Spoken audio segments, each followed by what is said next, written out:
আসসালামু আলাইকুম এভরিওয়ান, সকলে কেমন আছেন? আল্লাহ তাআলার অশেষ রহমতে আশা করি সবাই ভালো আছেন। যাই খুশি তাই করো ফেসবুক পেজের পক্ষ থেকে এবং ইউটিউব চ্যানেলের পক্ষ থেকে সবাইকে জানাই স্বাগতম। যারা পেজটিকে ফলো করেনি অবশ্যই ফলো করে দিবেন, যারা সাবস্ক্রাইব করেনি অবশ্যই সাবস্ক্রাইব করে দিবেন। আমি আপনাদের থেকে আশাবাদী যে আপনারা অবশ্যই চ্যানেলটিকে সাবস্ক্রাইব করবেন এবং পেজটিকে ফলো করবেন। তো কথা না বাড়িয়ে চলুন মূল ভিডিওতে যাই। আজকে আমি সকাল সকাল অনেকদিন পর্যন্ত ঘুম থেকে উঠবো বলে সিদ্ধান্ত নিয়েছি, কিন্তু আমার সেরকম ঘুম থেকে উঠা হয় না। অ্যালার্ম বাজে ঠিক, তবে মোবাইলটা দূরে ফেলে দিয়ে আমি আবার ঘুমাই। তা আজকে অনেক দিন পর কষ্ট করে আজকে সকাল সকাল ঘুম থেকে উঠে গেলাম। ভোর 5টা বাজে ঘুম থেকে উঠে গেলাম, অনেক ভালো লাগতেছে।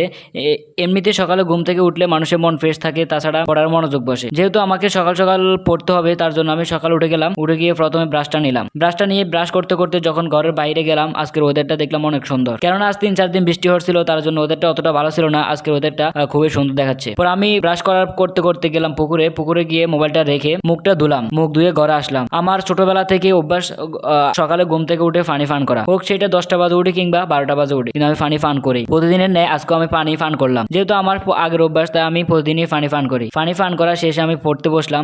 পড়ার মাঝখানে আমি বিরতি নিয়ে নাস্তা করলাম। নাস্তা করার পরে আবার পড়তে বসলাম। পড়ার পর পড়াশোনা শেষ করে আমি খাবার খেলাম। খাবার খেয়ে গোসল করে এবং অন্যান্য যাবতীয় কাজ শেষে আমি মানুষের জন্য প্রস্তুত হচ্ছি।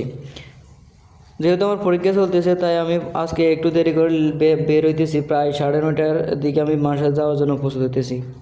তো আমার যেহেতু পরীক্ষা চলতেছে, সবাই আমার জন্য দোয়া করবেন যাতে ভালো রেজাল্ট অর্জন করতে পারি। আপনাদের দোয়াই। আজকে ভিডিও পর্যন্ত, সবাই ভালো থাকবেন।